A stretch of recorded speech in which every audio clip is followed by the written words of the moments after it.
$119 for the 3 books. So we're getting a refund back from our insurance company, almost $3,000. So that's good. And then I did a door count report on the back.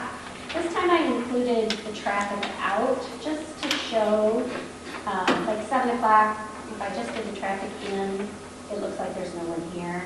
But if you look at all the people that leave between that 7 and 8 o'clock, there are people in the building. So they may not be coming in between 7 and 8, but there are definitely people here. So I just wanted to include that.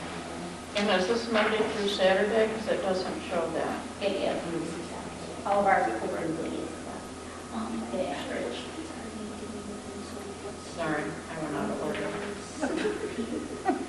Okay, is that it? Thank you. Unless anybody has any questions. Any questions for Laura? I have a couple. Go ahead. So I'm confused on this chart because you show in and out, but the criteria is different on the in than it is on the out.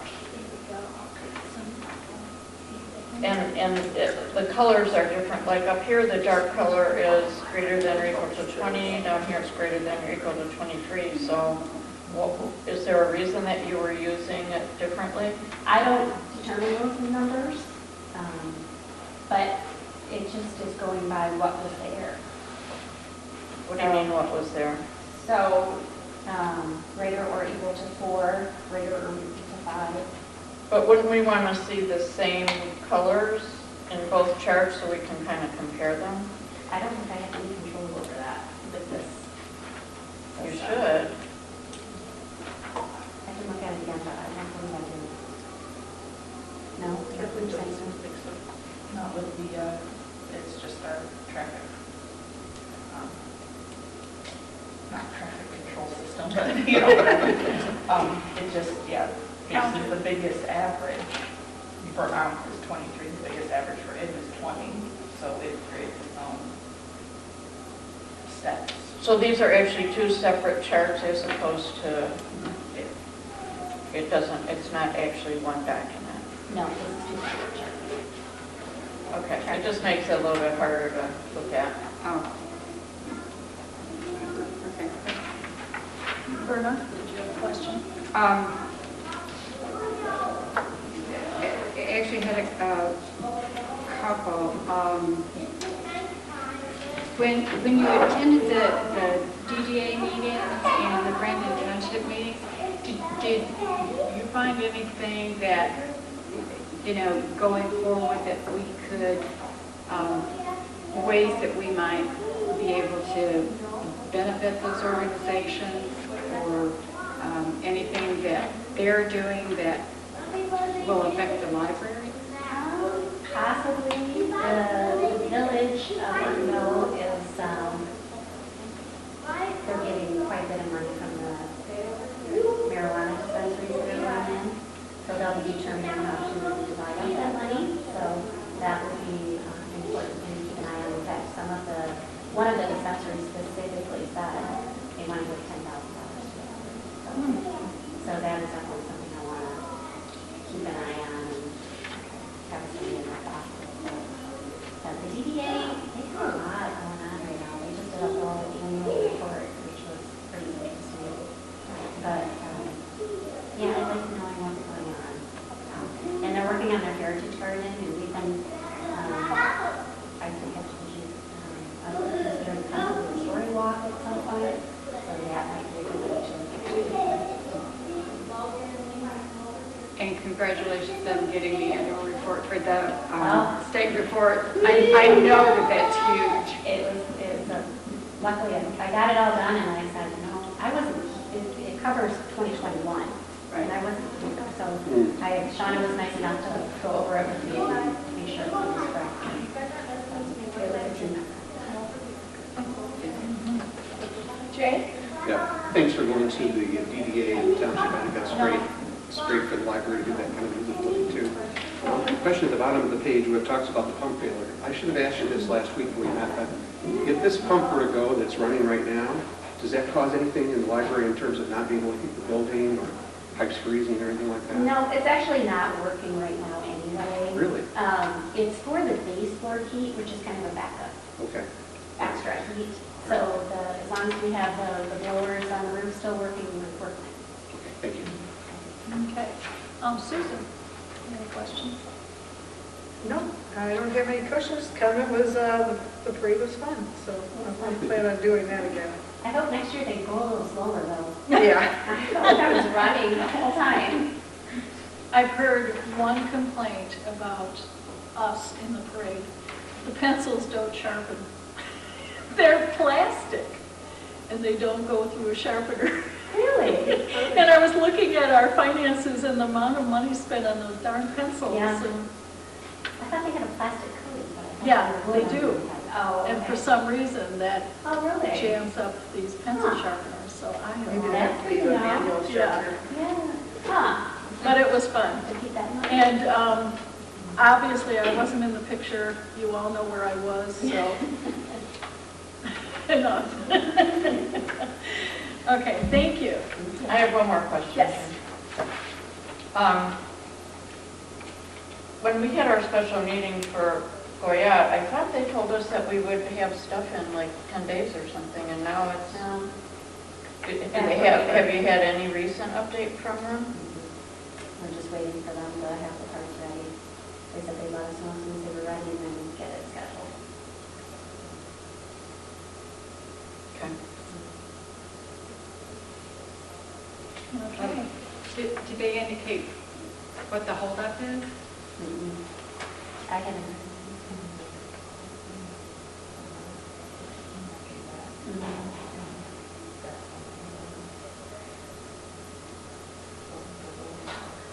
No, it's a delay in the order.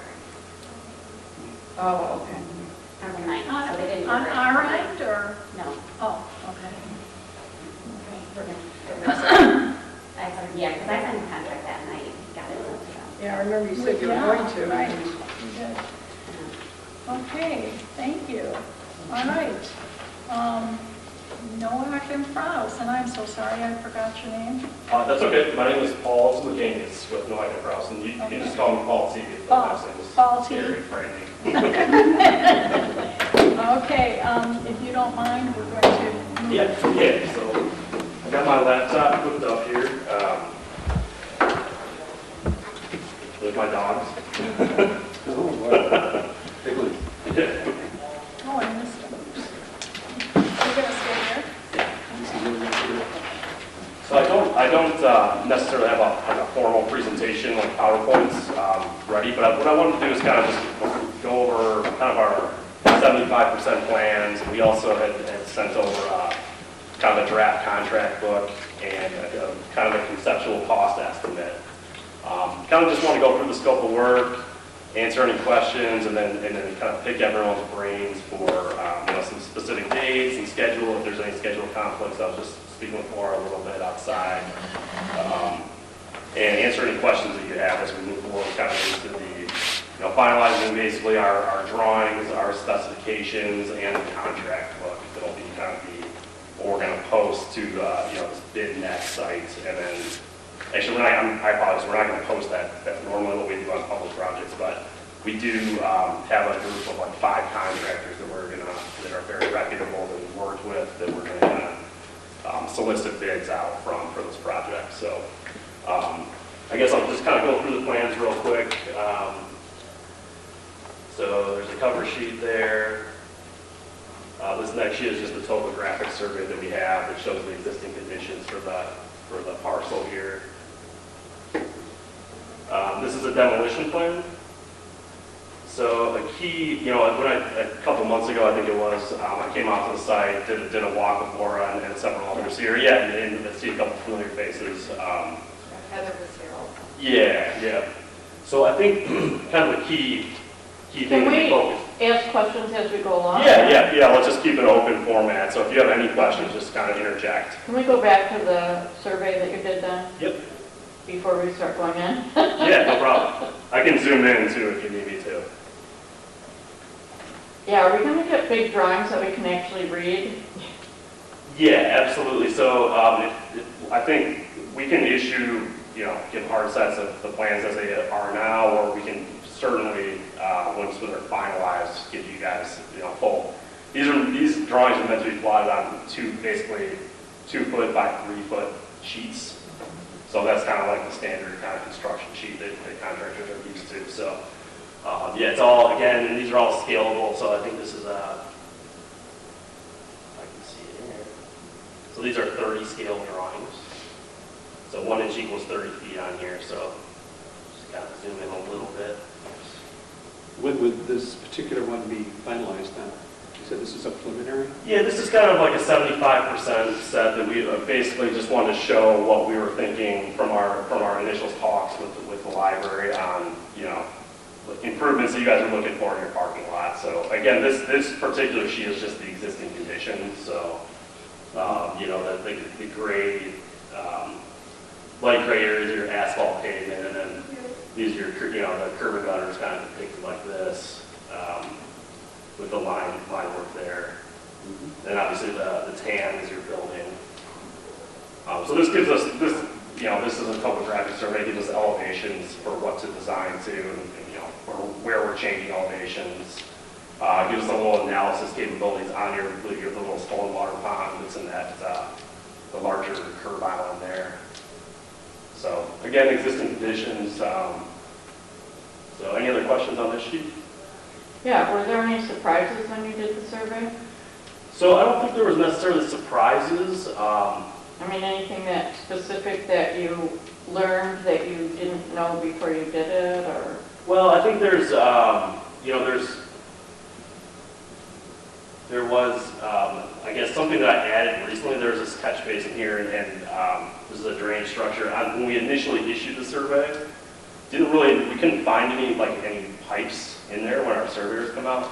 I did find a record, we obtained some record drawings, and it does look like there's this pipe here, this 12-inch storm, kind of trace it here in red. There's a pretty good record drawing that shows that directly outlining the pond. Well, we didn't find this end section here, so I don't know I guess I'll just ask the question, is anyone aware if that's there? Or it might be the type of thing that would get kind of some erosion around it over time. It might just be kind of buried. And any storm water that's flowing into the pond from there would be just maybe trickling out. So that was something that once we got the record drawings, we kind of updated the survey to show that.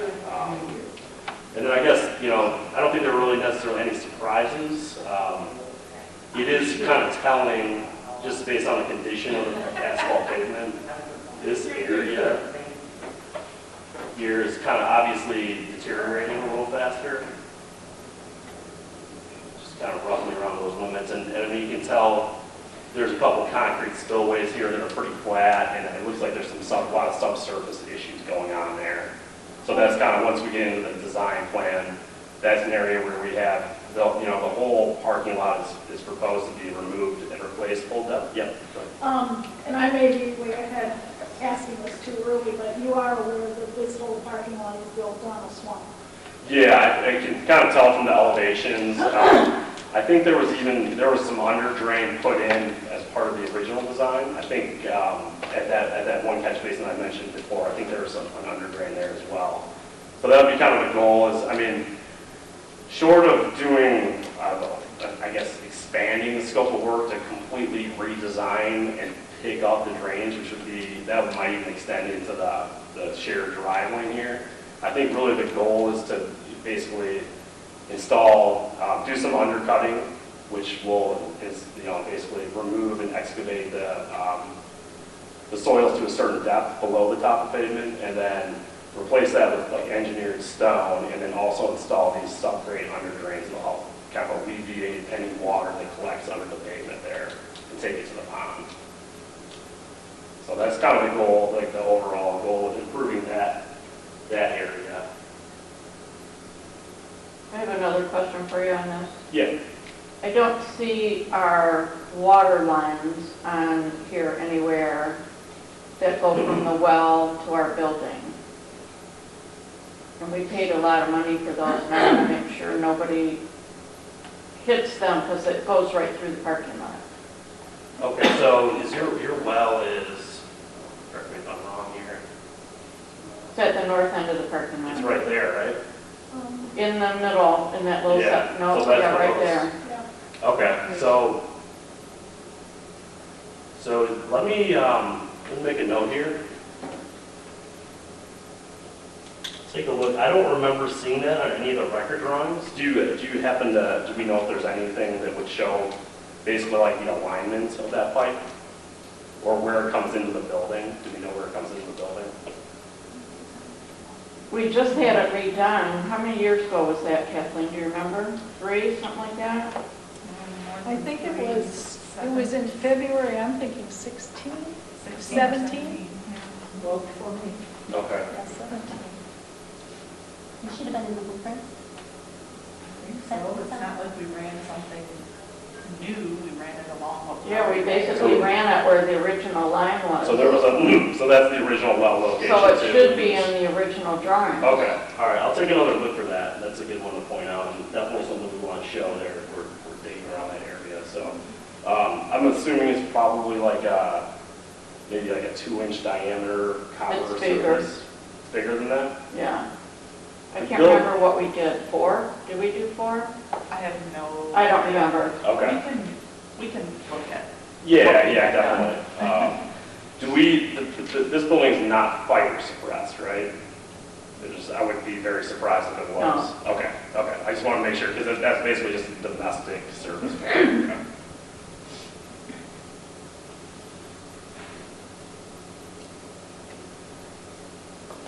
Okay, we'll definitely take another look through the drawings and maybe just get in contact with Laura if there's anything else that, other information that might show that. Yeah, we'd still have the invoices and things, wouldn't we? And like a detail of what we bought. So do you know if did they do that before probably not before the last time they paid it, obviously, did they directionally drill that? Do we know? That term sounds familiar? They dug up some of the parking lot. Okay. To do it. Okay. Okay, and then I guess in terms of the septic, that's all on the south side here, right? This has got your septic field back here. We shot a bunch of these structures with.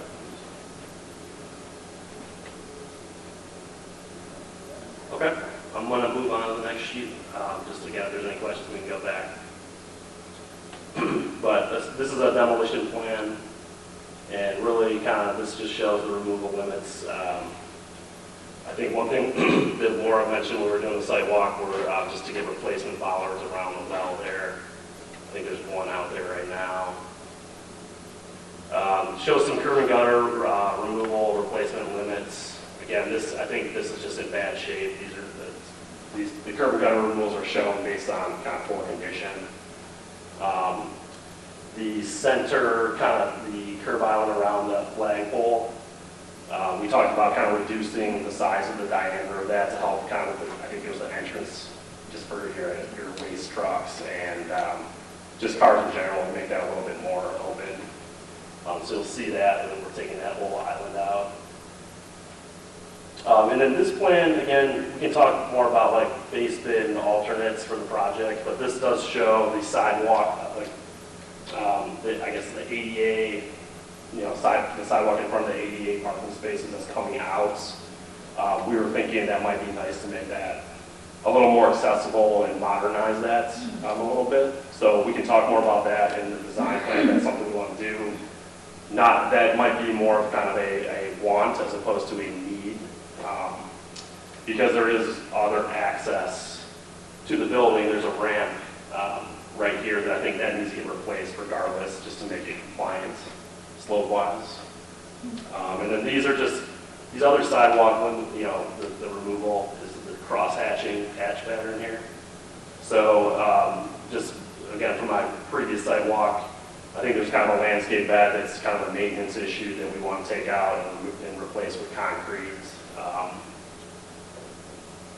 And then I think there's, again, some of this walk here, I think has settled. The walk elevation is settled below the curve, so it's a trip hazard. So that's something we want to address with this as well. Some of it's broken up a bit. Yeah. There's no X's on the curb here, so now the curbing's pretty. So I think the curb there is okay. I think I would just replace the walk and just, again, if we're trying to, being budget minded, you could do more, but I think that curb is functioning fine there, and I think you could do it look okay if you just kind of like, what we do when we do the sidewalk, if you try to remove it to the nearest joint, so yeah, it kind of matches into the existing as much as possible, and you kind of maintain that joint pattern. So, after a year or so, initially it's going to look much brighter than the old concrete that's staying, but it'll kind of fade together after about a year or so. At some point in the future, that particular project that, where you've got the cross hatching, if we get to the point where the cost goes up a lot, Mhm. that's something that we could consider not doing. You're talking about for the area by the 88 parking here? I'm trying to think, is that where it is? Yes, and then along, I'm confused. Let me just zoom out a little bit. I could turn around. So this is kind of this is your building, right? Yeah. And this is the main entrance. I think we're in this room right here. Oh, okay. Right? So yeah, that's the. Yeah, no, it is, where the cross hatching is near the flagpole. Okay. Okay, Yeah. okay, not in down. Down. Oh, It's- okay. That whole section. Yep. This is all sidewalk basically. It's coming. This is basically a rule when it's shown that this would come out, Okay, be removed basically. okay. Yep, and I think that this plan will make a little more sense once we go to the next plan, to show us what's going back in, essentially. Yeah. So contractors, they always need to see this, so they can establish their removal limits and kind of, we'll put estimated quantities on here to help them kind of, Yeah. fine tune their bid, so they have an idea on what needs to come out, so.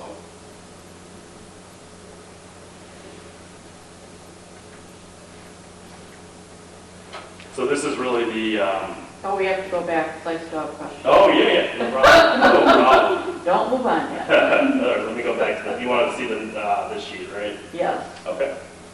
So explain to me, we did our borings. They told us the depth of the concrete and all that stuff, the crushed up stuff.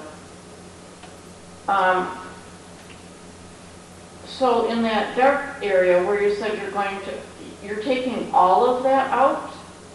Well, so what we're doing is, anywhere where there's this diagonal cross hatch, that's full depth asphalt removal. Right. So, but then this area, this is the area where we believe that there's poor subsurface drainage. So basically what we want to do is there's called subgrade undercutting, where you dig, you have your 4 inches or so, let's just call it 4 inches of asphalt pavement. And then you have like a stone base, like 6 to 8 inches of stone base underneath that.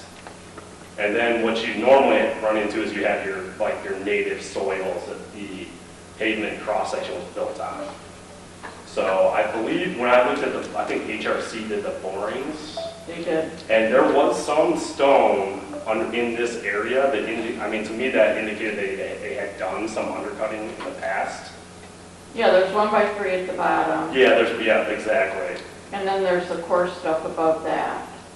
Yep, so the coarse material would be probably it's called 21 AA, is your Right. normal, pavement aggregate base.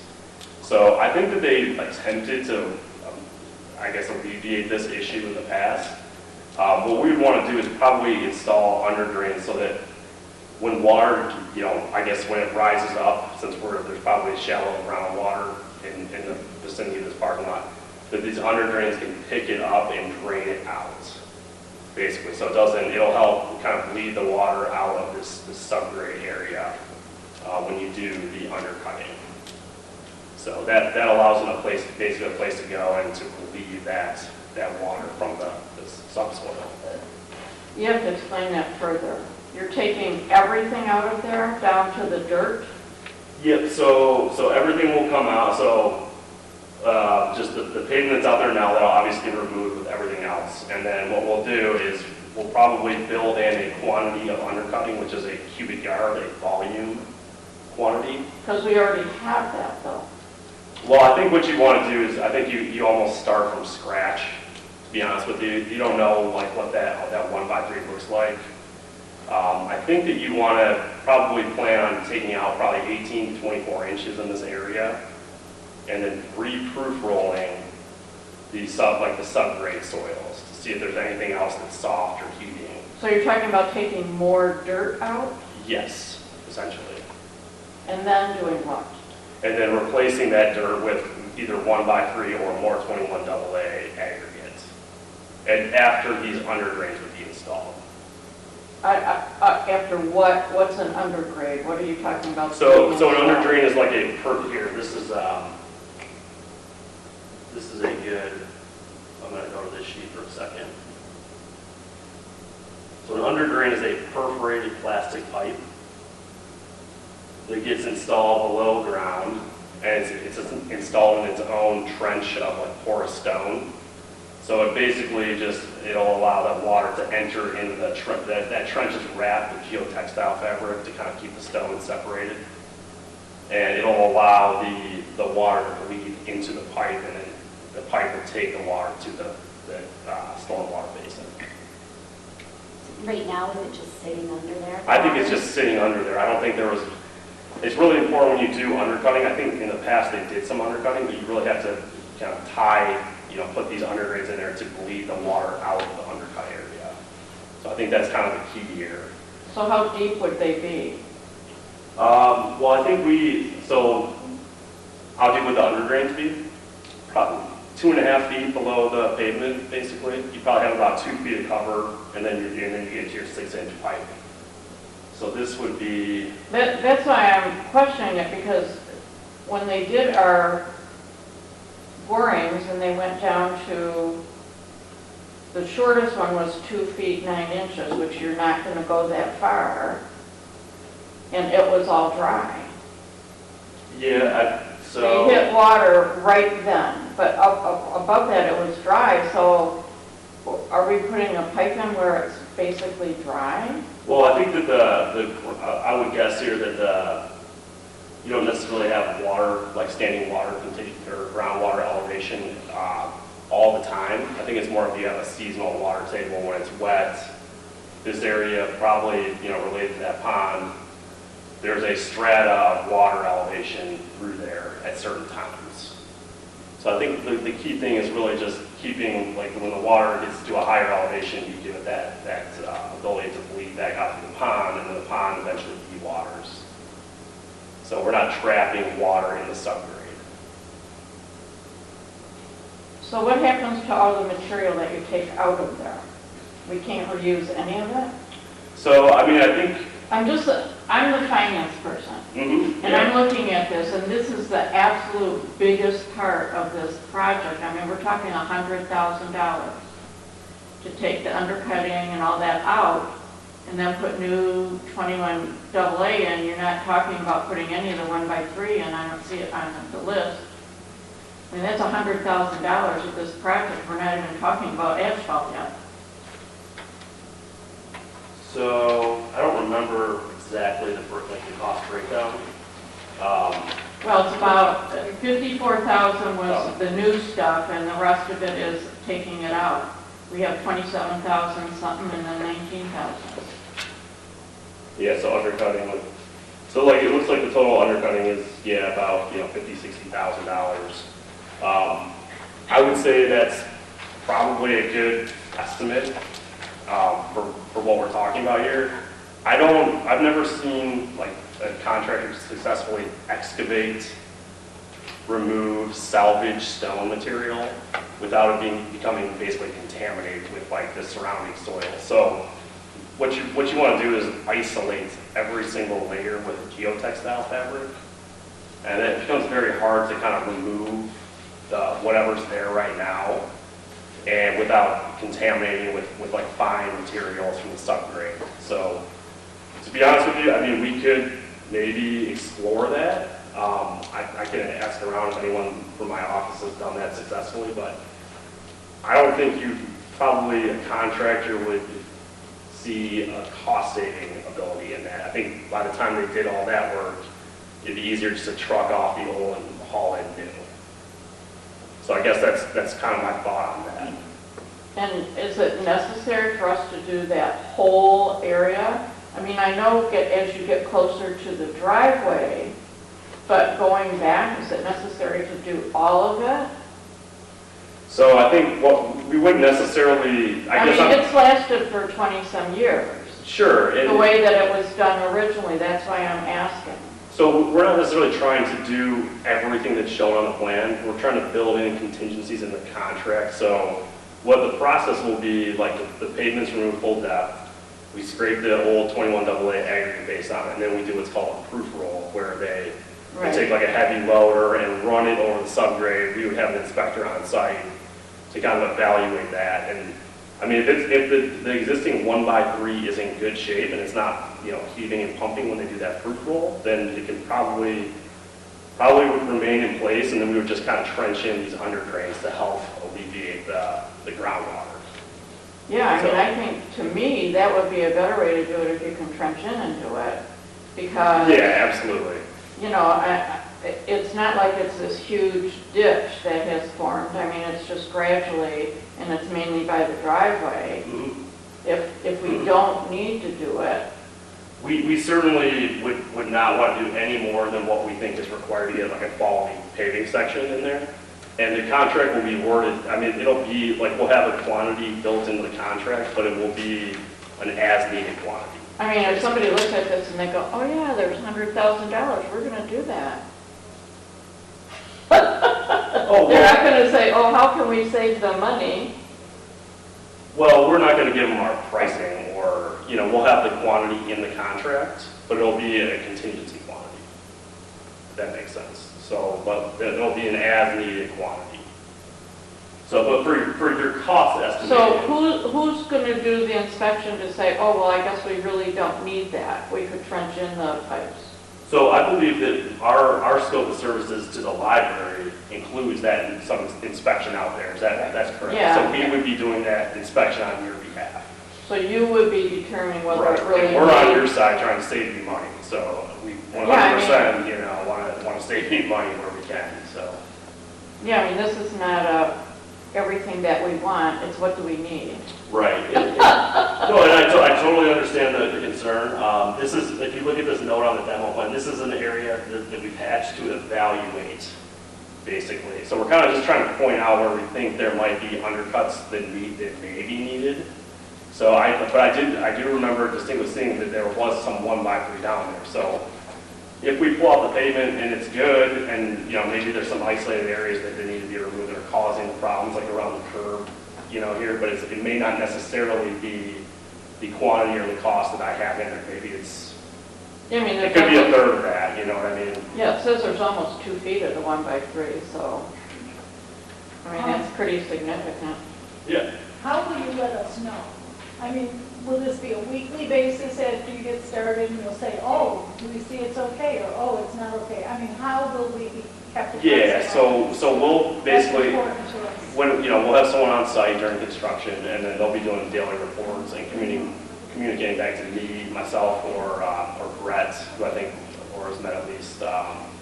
And we'll basically just kind of like identify that and keep you guys up to date.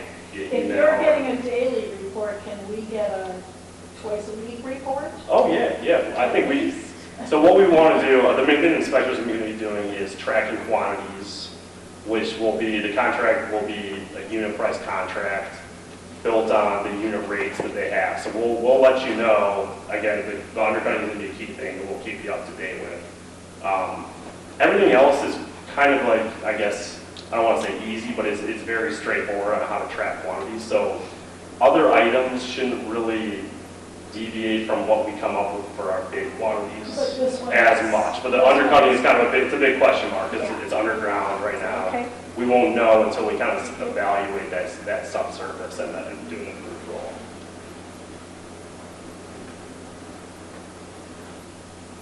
So I'm going to go back to this sheet.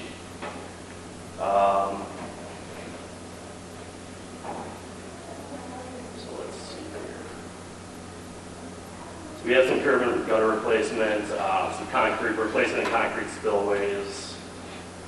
We were proposing to kind of do some, like a rip-wrap area here to kind of, well, I guess let me first go back to where we're showing.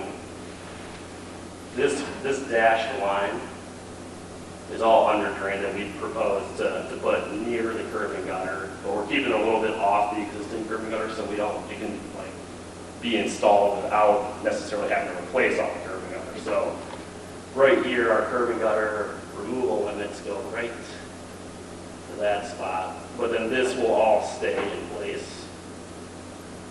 And then this is your under drain that's going to get trenched in like basically this cross section here. Go back to that real quick. So that's why it's showing kind of offset from the curb line a little bit, so we can install it without having to replace more curb and gutter than we need to.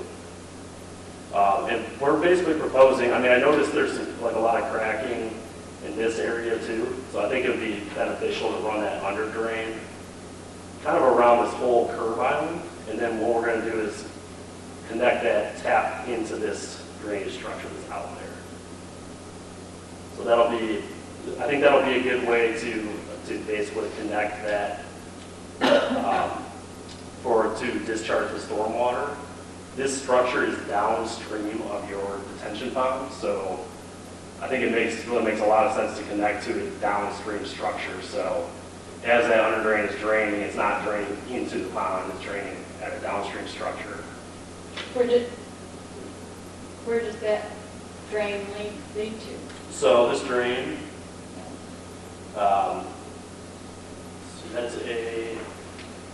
that's a construct on, actually that's not an existing structure, I apologize. We were proposing to build a structure over this 12-inch storm. So this end section is like a basic, sorry, I don't have a mouse with me, I apologize. Do you need one? I'll take one if you got one handy with the USB. So this storm drains into this structure, which is kind of at the corner of your sidewalk outside. Okay. And then what that does, there's also, I believe, a roof drain that drains into there. And then there's a 15-inch storm that goes northwest.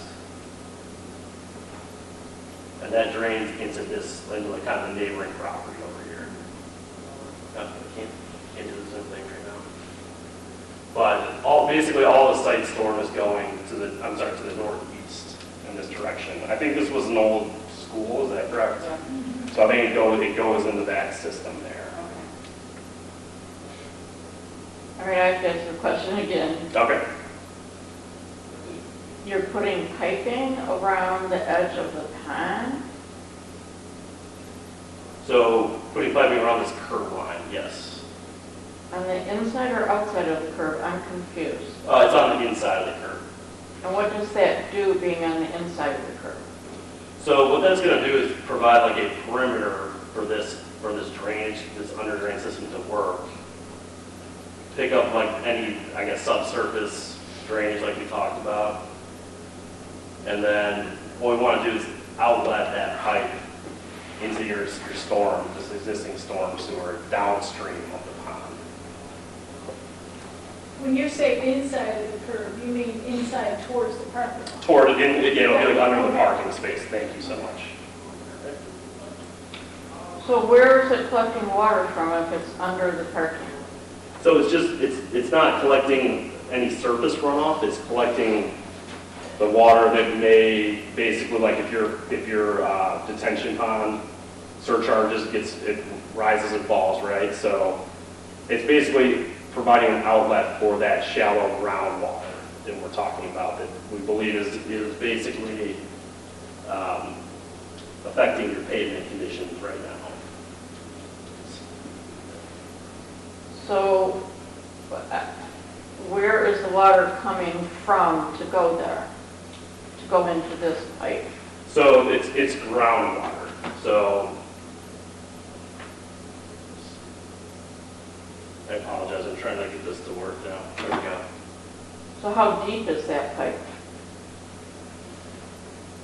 So this pipe is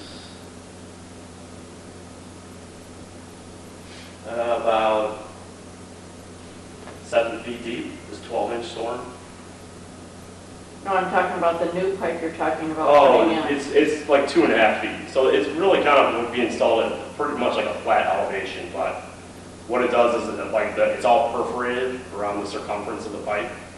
So it just provides an outlet so you don't get groundwater coming within like a couple, like a foot of your asphalt.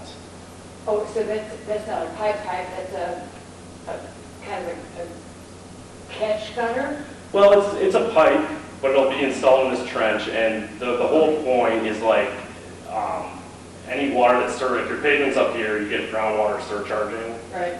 It's stuck in that elevation, and it's affecting your pavement performance. But when we install these underdrains, they don't allow it to bleed out once it reaches that elevation and go away, basically. Okay. And do you really think we're getting water up that high? Well, I think you are, because I think even like some of the cracking is affecting this right here. If you look at this elevation, your gutter grade, which is the grade at the lower part of the curve, that right there is 937.40-ish.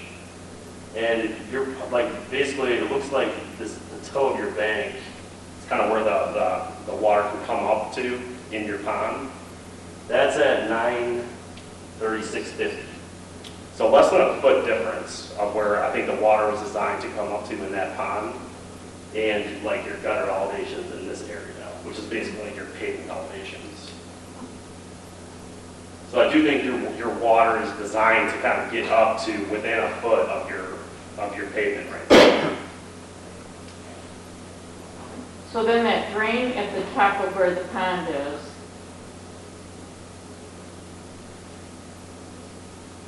Yep. So this. that's the spillway coming off of the top of the park Yeah, this is for surface drainage off of your into the pond. into the pond. Yep. And you're putting basically a rain garden thing there. Yeah, it'll just be kind of like some natural stone riprap. Yeah. That will just kind of look nice. It'll just kind of, you have two spillways there, so the riprap will slow down water, help prevent erosion from occurring for, basically minimal cost, I think. And then where, does the pond then drain out into the storm or not? Yep, so the pond, what happens with the pond is, I forgot I can use my mouse. So the pond basically fills up to a certain elevation. It's getting somewhat restricted. See this ES invert right here? So that's kind of like at that elevation at 933.91. What happens is, and that's a 12-inch pipe. And I'm not sure if there's a restrictor on it, but that elevation is where the water will start flowing out through this 12-inch and then into this structure, and then it flows out through this 15-inch to the northeast. So your pond basically is designed from that water from that 933.91 up until the toe of the bank, which is like the 936.60. So you got about 2.5 feet of vertical that thing can, was designed to rise up to. And then tell me about this new drain you're talking about putting in right there in the middle of the driveway. Yeah, so this is just a structure. This is not a low point. This is just basically a point to connect the underdrain to. So this would be like a concrete structure that we would construct on this existing 12-inch pipe. Aren't they already connected though? Well, the end section is connected to this structure right here. But what we want to do is we want to outlet any water that gets collected by this underdrain, and we want to take it into this 12-inch. So we need to create a connection point to do that. Okay. So that's why this is in the scope at all, really. It's not a low point. It's not going to be a new low point in the parking lot. It'll just be a point to basically Yeah, that was my concern. take the underdrain, and then you can also, it'll have a lid on it, like a cast iron lid, so you can open it up and kind of monitor the storm, flowing through the 12-inch and, Oh, that's what we're gonna do, right? yeah, you guys, on a rainy day, you can go out there. That could be your job. Well, you can even check if your underdrains are working, because you'll see water trickling in from these 6-inch drains, basically. And your mobile number is? You're rewriting job descriptions, right? Let's work on those muscles. Must be able to lift lid at the sewer. So I guess that kind of summarizes the under drain and what we're thinking will help with your subgrade drainage. Other than that, the parking lot is mostly pretty straightforward. We're trying to keep existing curb and gutter, except for this, you can see kind of the reduced size curb and gutter around the flagpole. I should have put a radius on there so you can see what that is. That would be, so it's about a 5-foot radius around the flagpole, so you have 10 feet from edge to edge of the inside of the curb. So that should still give you room to do landscaping. I don't think there's any uplights on that flagpole. Is there any lighting out there right now? No. Okay, so you could still install that later if you wanted to do a project like that. We're not proposing anything like that as part of this project.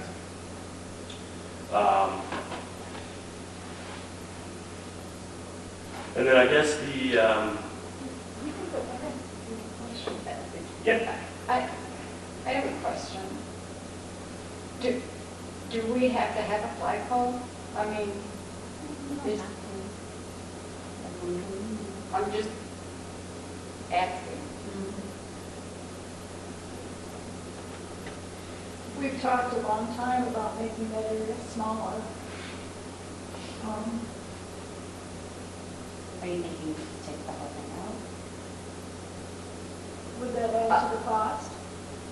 I don't think a flagpole, I mean, the footing probably goes fairly deep for a flagpole, I do know that. I mean, if you really wanted to get rid of it, it probably wouldn't really add to the cost, and then you'd probably save a little bit on your curb and gutter. It'd probably be kind of a wash. This isn't probably a big part of the project either way, you know what I mean? You could maybe look at putting the flagpole in the sidewalk, just as an option off the top of my head. I would like the library to still have a flagpole, personally. What was that? I would like the library to have a flagpole, personally. I don't care where it's at. I just think it's part of the township, it's part of the country kind of thing, and it needs to be represented. Yeah, and I think if you got into adding a new flagpole at the foundation, then that's gonna add cost, you know what I mean?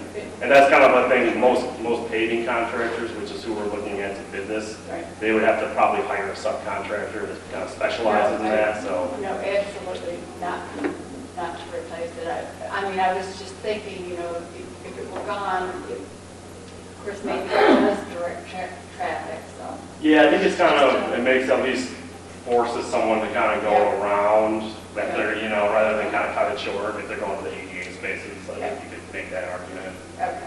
A couple other things on this view to point out. There is an existing tree in the landscape area that we're thinking maybe you want to keep. Yeah, that was the really pretty one. Is this, I can't remember what this one looks like off the top of my head. When you were here, it was glorious. Oh, it was, okay, yeah. Yeah, remember. So we want to keep that. So a nice way to do something like that is East Jordan Ironworks makes these cast iron decorative grates. They're not cheap, they're probably a few $1,000s, but what it does is it makes that whole area walkable, so you can walk right, you know, up to the tree. You don't have to have a maintenance, I guess, issue with, you know, mulch and things like that. So again, that's just something we put on the plans based on our discussions. Could do that. I mean, if we decide we want to go that route, we can send, they have a great catalog. You know, there's a million different options that you can look at for a decorative type tree grate. Is this to encircle it? Is that what you're Yeah, what it does is it you know, you can't pave right up to a tree because it'll just kill the tree, but it has it grates, so it allows some water to get in, and would basically just allow you to keep that tree there, but, you know, make the whole area walkable and get rid of the landscape bed.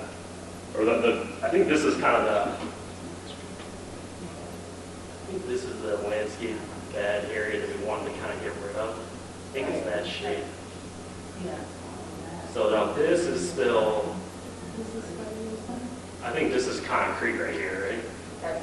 Yeah, so this would just be concrete that we're saving, and then this would be like new concrete around the tree. So then this is an area that should be up for discussion for sure. I kind of drew this in because I thought it'd be nice, and I have on other projects that I work on, ADA, compliance and I guess access, accessibility, things like that are huge considerations. So the current kind of way to do this is you replace all this curb and gutter so that it's basically at the same elevation as your asphalt. And then I didn't actually show it on here, but you probably have concrete bumper blocks to keep people from driving onto the sidewalk. And then you'd have these detectable warning plates, which I'm sure you've seen those walking about town. Those basically indicate that, hey, this is an accessible route. So this would all be kind of flush with the asphalt. The bumper blocks would separate the parking spaces. And then you'd redo the signage. And then also, I think there's some lighting bollards out here that may need to be relocated. So that's kind of a thing. I don't know if we necessarily want to do all that. She's shaking her head no over there, so. I think it looks good. I mean, we got new lights and everything out there. It's not very accessible though, because our handicap ramp is way on the other side. So if somebody was parked in that far parking spot, and Yeah, they have to so, come all the way down across behind the rest of the cars that are parked in which is very unsafe. so that is actually, I mean, it is a walk behind situation where it's not ideal. I think it is still, I think Michigan is still legal, so you don't necessarily have to update this. It's just something I kind of put on there for further discussion. So at a bare minimum, the slope of this ramp that's out there right now is too steep. It's about 10%. And the max slope you can have on a running sidewalk ramp longitudinal, so as you're walking, is like 8%. So what we would do is we would kind of pick up this curb elevation a little bit here to make sure we can meet the slope requirements on the ramp. But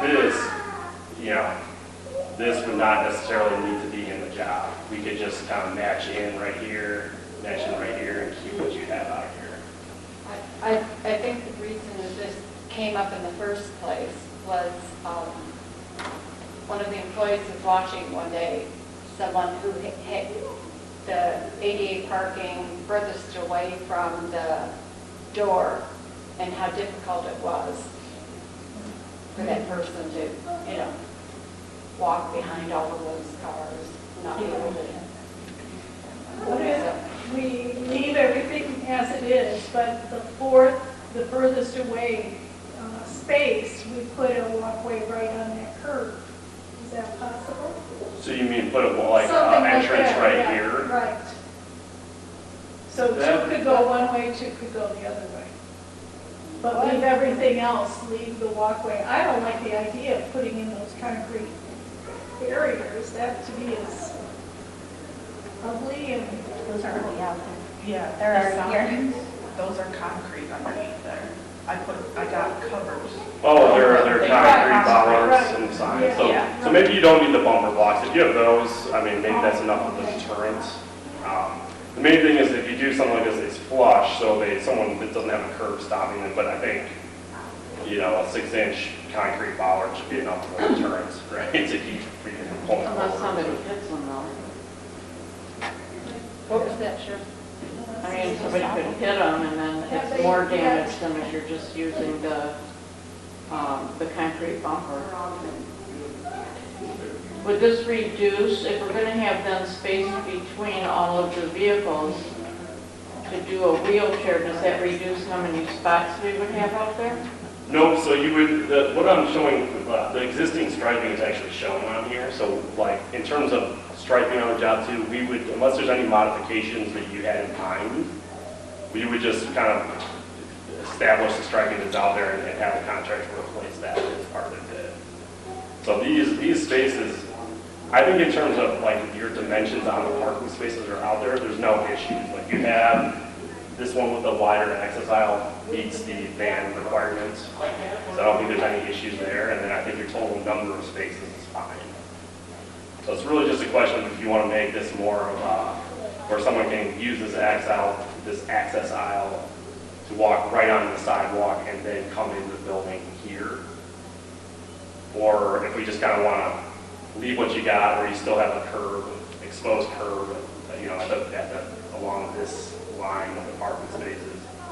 And then really the accessible routes to walk behind the vehicles. What about her idea about adding a ramp or an elevation right there? So you can do that. Then I guess my plain devil's advocate here, then someone who wants to use that still has to walk behind the spaces to get to that ramp, right? So you'd still like, if you know, say someone at this spot or this spot wanted to put a ramp here, you still would walk behind On one vehicle? behind one May not even be vehicle. there. Well, that's true. But then, I mean, are they going to really do that to go up here when there's another spot here to Just walk curious, how behind? often are 4 spaces filled here? Probably not very often, Yeah, 1 or 2. I Yeah. will say, I know Paul has to leave around 6, so okay. I can stay a few minutes longer, it's no problem. I got 35, 40 minutes drive back, and I got a 2-year-old. So what's the cost of what you're proposing here? You know what? That's a good question. Do you have that? Do you have that cost estimate handy? Yeah, there you go. I would just guess. So total concrete.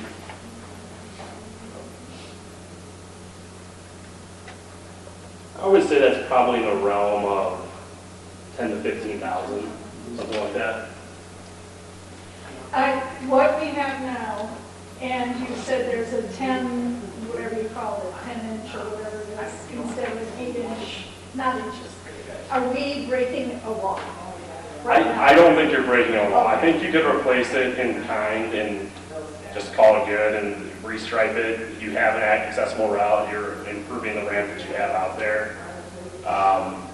We do that, maybe we added one of these detectable warning plates to the ramp to kind of, that would probably be an improvement that you should make. And that, again, that just kind of indicates this is the accessible route to get into the building. So. what if we did, kept the curve as it is, and where you have those little mats, almost, they look like little mats. Yep, those are the detectable warnings, yep. If we did some, because that's where people will be getting out of their cars, could we put 3 ramps there? You could, but I think you'd be looking at the same amount of cost, probably, because by the time you kind of regrade to cut in a ramp, you're kind of like into the next area. So I don't think there would really be any material or removal savings at that point. So it's kind of tough because, you know, it's like, well, can we just make one point of access and just do a ramp here? But then you're not really doing the full thing where you're creating, you know, more prominent access points. So. I will say, just, it's a whole lot easier to keep the sidewalks salted and cleared for people than it is that entire section of parking also. So you're saying like when someone walks here, like it's easier, Yeah. it would be easier if we did this to kind of like make that the walking. It's much easier to keep those sidewalks shoveled and salted for people than that entire section of parking. And I will say, even if you decide to do this, I still think you want to put a ramp in here and make it compliant, just for like access for other people, you know, that are not using the ADA parking spaces, but just for a general kind of, here's a ramp to go up, so you don't have to step off. Or they've got a stroller. Yeah, exactly, yeah. We're still keeping the other ramp that's on the far end of the sidewalk. So there's a ramp. Yeah, on the little, Make sure I can see this one better. I don't know. I'm drunk, but I don't know. So, which ramp are you talking about? There's a ramp kind of by where it says PR 4 inches and stuff. Is there a drop here? Yeah, there's a ramp, yeah, right around in there somewhere. Oh, That would be for bikes or something? This bike. so there's a bike rack here. Stroller. I'll have to get a photo of that then, but yeah. Yeah, I mean, it's not a good one, but we want to make sure we have that. Actually, you're right, because I had to take something out to my car, and I had to use the book cart and push it all the way down to that particular ramp to get it to my car, and then in order to put it back into the building, I had to use that ramp again. And I was like walking all over the building. Well, I'll take a look at that ramp as I'm leaving and get some photos of it, because that's something I'm interested in. probably want to review that one for the slope too, and get that into our final design. So the final design will include some grading, detailed grading that the contractor will need to. It wouldn't hurt to move it a little closer. Since I will- you are kind of limited on time, I have a question about moving forward. Yeah. Okay. So based on where we are now, how quickly do you see us getting a contractor, and what sort of a time frame do you think we can get this done? Yep, and thanks for bringing that up. That is something I wanted to get out of this meeting from you all. Can So I I ask think- one more question on this, just before we Yeah, go yeah, out? That sidewalk that you're talking about putting these 3 ramps onto, Yep, right here. is it wide enough where we have enough width that would be perfectly flat? Oh, so yeah, this would all be like, so like the slope from like where my mouse hand is right now to Yeah. here, that would be like, it has to be 2% maximum to meet ADA requirements. So that's essentially flat. It'll drain water, but it's flat. from But how ADA. many inches is that, or feet, or whatever? Is that wide enough? Yeah, so these are drawn at 2 feet wide, so they're basically, you're probably 6 feet wide out here total width. Okay. So 6 feet wide, and then what we have here, this is an integral curb, so that's just a curb that's formed with the sidewalk, and that's just so you don't really have to change like your landscape. Like this is obviously the building, but like when you get out here, there's some landscaping that there's no reason to disrupt it. We can kind of keep that at the same elevation. Okay. So Okay, time frame? yeah, so time frame, I think by probably second or third week of January, we can have our documents ready together. And then what we'll do is, we'll send them to you ahead of time. Probably, let's just call it the second week of January, so you have some time to review them. Then I think, probably, solicit these to our contractor list, just maybe last week of January to get bids by early to mid-February. Usually give them like about a 2 to 3 week time frame to kind of put their bids together. And then some dates that we want to get into the contract so they know what we need schedule-wise are a early start date. So typically, Michigan has like frost law requirements for that affect trucking, and we're going to bring in some obviously raw materials here. So you want to kind of give them time so they don't run into that, because that can affect their costs too. So usually like probably the first week of May would be like the earliest start time. Maybe last week of April, depending. Speaking with Laura, I think there's some, is it mid-June that you guys have like a reading? Is it a week or? Summer reading, it goes through September, the first. Okay, so, End of August. so and that's, do you know the start date for that? I want to say the 14th, do you know? As soon as school's out. So June 14th, so, okay. Something like that, yeah. So I think we want to make the substantial completion date probably the first week of like June 1st, almost. So we're kind of giving them a tight window to work in, and they call it a month, to 5 weeks, which I think is doable.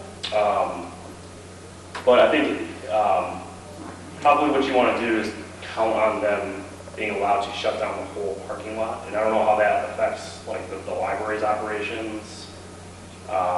Is there, I guess, are you guys friendly with the neighbors? Can I have some temporary parking on that? And then, We can ask.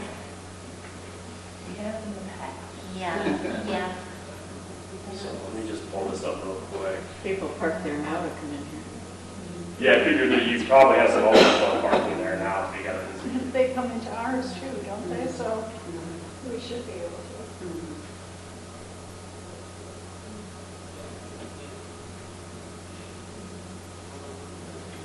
So we would probably want to kind of like,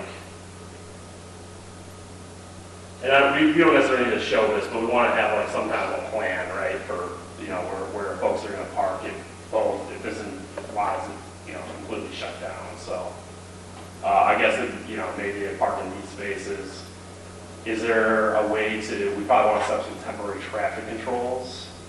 Just if you're kind of, dictating that people park here to get in, they're crossing a driveway, so we probably want to include a little bit of traffic controls in the contract too, just to set up and provide some kind of signage and things like that. I honestly think signage is the only thing that would be required and then, Mhm.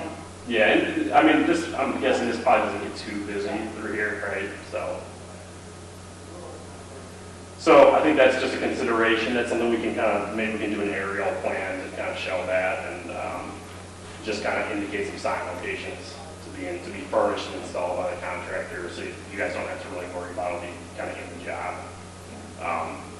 And then I think that's kind of how we set it up, is for kind of a 5-week construction window. And then I guess is that okay then if we plan on having the entire parking lot shut down? I think with the tight time schedule, and also you're going to get better pricing if you just kind of allow that to happen, so they don't have to phase their operations or move from one side to the other. It'll probably get you the best price. And can we accommodate our clients coming in, our patrons, I should say? Well, that's what we're talking about with the parking over here, kind of like delineating. I think you want to get something in writing or at least an email. No, but I mean walking, because they have to walk right next to the parking lot to get to the front door. Is that going to be an issue? Well, I think what we want to do is somehow set up access from here. So, Before, we have used, when we were working at something up there, we had this door, and it come into the community room. does that come in, is that kind of right here? Yeah. Or is it, okay. No, yes. It's right, okay. So yeah, if we get them onto this sidewalk, we're not proposing to touch this sidewalk at all. So that could be kind of a temporary, and honestly, like, instead of doing curb cuts, you don't necessarily need to make everything ADA accessible for a month during a temporary construction, but you probably do want to include some kind of like ramps just to get, so people can, I guess at least get up to this sidewalk elevation. So we can we have some plans, and we can have some temporary details, and there's some like manufactured temporary ramps that the contractor can just kind of put against the curb there to just make it all kind of accessible as possible, for the patrons. So, I think we kind of went over schedule, phasing constraints, overall schedule in terms of time, dates, permits that are going to be required. There is a soil erosion permit that will be required from Oakland County. I double checked, Brandon Township and Village of Ortonville are both Oakland County jurisdiction for soil erosion. So the last plan of our plan sheet is basically just that. It's a plan that we'll be submitting to for a soil erosion permit. I think the fee is a few $100, so I don't think you want to have the contractor pay for that. I think the township or the library would pay for that, or we can just do it as a reimbursable expense as well, just to get that going. And then one last thing I wanted to ask everyone about is I haven't had any luck getting a hold of someone from the Village of Ortonville, and it's been the past couple of weeks. I've left a couple messages. Is there a contact over there that anyone's familiar with? Ryan Mattis, Okay. M-A-D-I-S. M-A-D-I-S? Yeah. Okay. What I wanted to do is just kind of go over the project with them. I don't think there's anything in this project that would warrant like a site plan approval process, but if there is, we need to know about that, because, I mean, we're really not changing geometry substantially or changing the use or anything like that, so, but I do want to just kind of vet out if there's any other just local permits that are required. So Ryan, do you know what his title is over there? Is He's he like the village manager. village manager? Yeah, I inquired with the township, and they basically just deferred. They're like, this is all Village of Ortonville, so.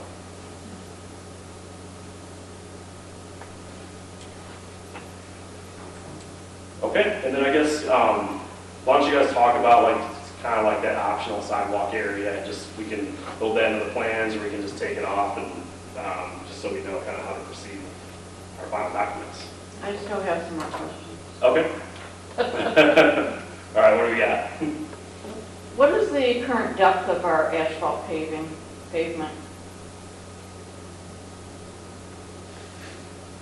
So I believe showing to replace basically to match the existing depth of asphalt. So I think it's like 3.5 to 4 inches, if I'm not mistaken. I want to double check the borings though.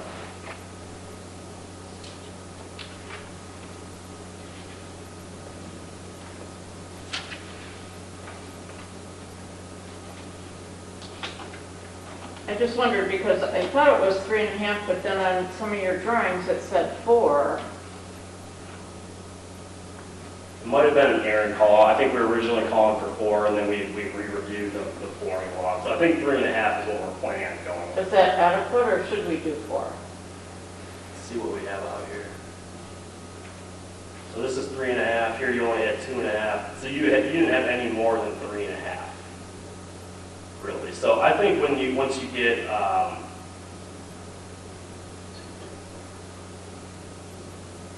there's the 4th one. So that's 3.5 as well.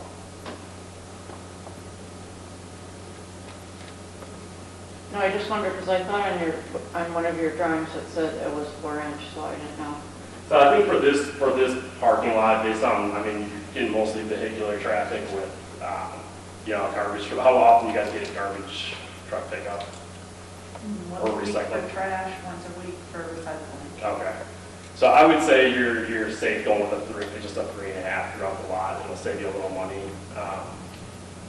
You always could go with a thicker section, but I think 3.5 is kind of like a normal section that we propose for this use. And then what about the cement? What about the depth on that? So the concrete sidewalk normally is 4 inches with like we have on here, 4 or 6 inch base, sand base. So yeah, 4 on 4 is what we're showing on here. So that'd be a 4 inch thick concrete sidewalk, which that's very typical, kind of standard. And then one last question. When we get the contracts from the contract proposals, you send it out for proposal, and I assume our bid documents will say that everything they're going to quote is still going to be optional, like we can pick and choose. If there are certain things, like if we tell them, well, let's get a quote on this sidewalk where all the ADA stuff is, but then we decide we don't want to do that. You know what I'm saying? Yeah, so I think, and I spoke with Laura a little bit about that as well. So what we want to do with something like that is you want to break down the scope into a base bid where you're basically like telling them we're going to do this no matter what. That would be in your base bid. And then if we want to bid that sidewalk area out as an alternate, then we would denote that on the drawings, and it would be a separate section on the proposal. And are you going to come and talk to us about what you're going to send out before you do send it out? So we can do that if we need to. Once we get the final document put together, that would be the easiest way, I guess, to kind of communicate that. So it sounds like you're most interested in seeing the final proposal form and how that's broken down. So that's something we'll be putting together again, like in the next couple of weeks here as we get to January. So. Do you want to ask this one? Yeah, I'll take a picture of that if you don't mind. We could call a special meeting in half an hour in mid-January.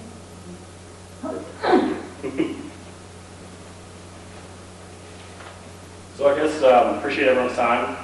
If there's any other questions, just, I think Laura's kind of our main liaison, but just feel free to share my email if anyone has anything, just to reach out. And will we get blueprints or final documents? I don't even know if you call them blueprints anymore. When, as soon as they're done, so we can come in and look at them before anything else happens? Yeah, so we can do that kind of however you want. As we get close, like into mid-January. Oh yeah, that's my little boy. I gotta get home too. That's why you're rushing out. Right, he's got to get his cart in the driveway before it snows, I guess. So, so we can definitely give you hard copies of plans And then, I think we do kind of have an aggressive schedule for getting these out to contractors just to get this going, but if there's anything that needs to be changed, there's a process for doing that too, in the form of an addendum, once it's out to bid, or you can always do a bulletin once the contract's been issued. So there are mechanisms to do that, and we just try to get the bid documents as close to what we can as possible. So, but yeah, we can certainly get you our copies to look at. Thank you so much. All right, thank you, everyone. Thank you. I think our plan is to hope to see you again. Okay, that's not a problem. We'll set that up and, whatever works, so.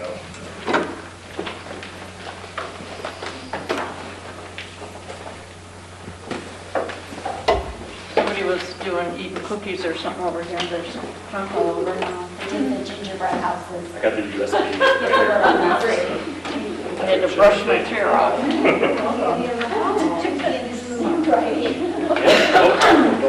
What was your name again? I'm sorry.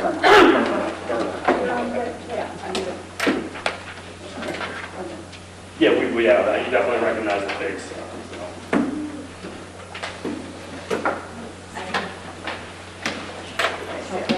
I will. All right, thanks, everyone. Thank you. Thank you so much. Okay, just to follow up for 1 minute, my thought is that we have him back mid-January and call a special meeting. This is important enough to just do. Any other thoughts? Of course, we'll leave it to,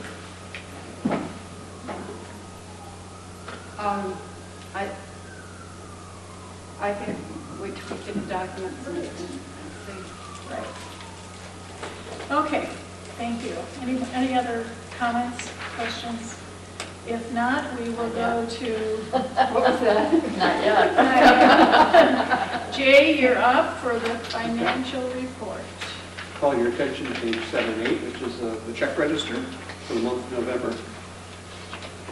If there are any questions on that, just look like normal activity, nothing unusual there. Page 9, we've got the balance sheet. There are no questions on that. Income statement, page 11, 10, 11, 12, 13.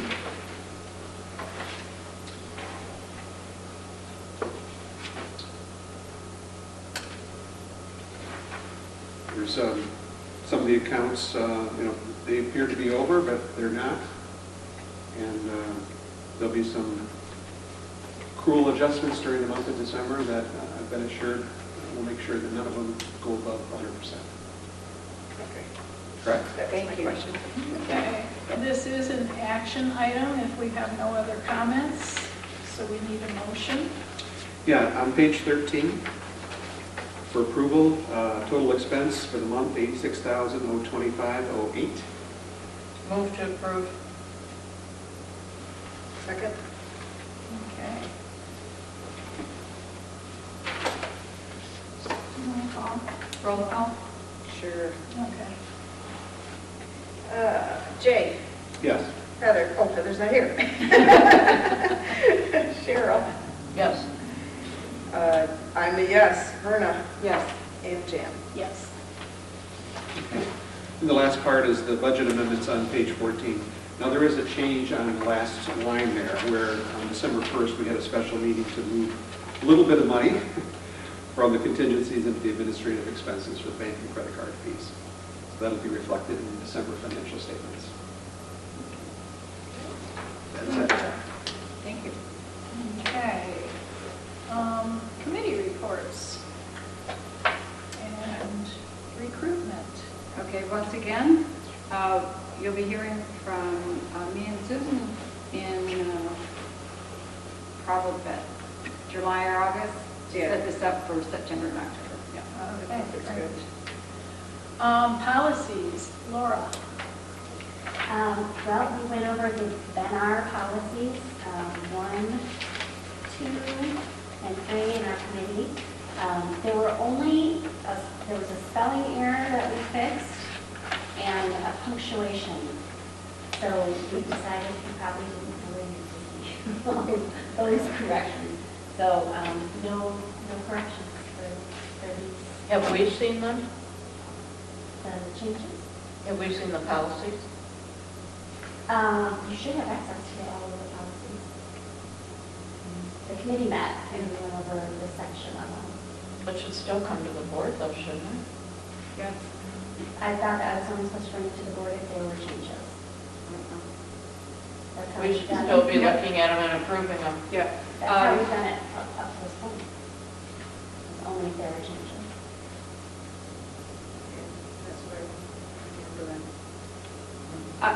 I think the idea was, whether or not there are changes, the board would like to look at, in other words, we haven't seen these necessarily, so we'd like to take a look and see what we've done, to see if there's any changes.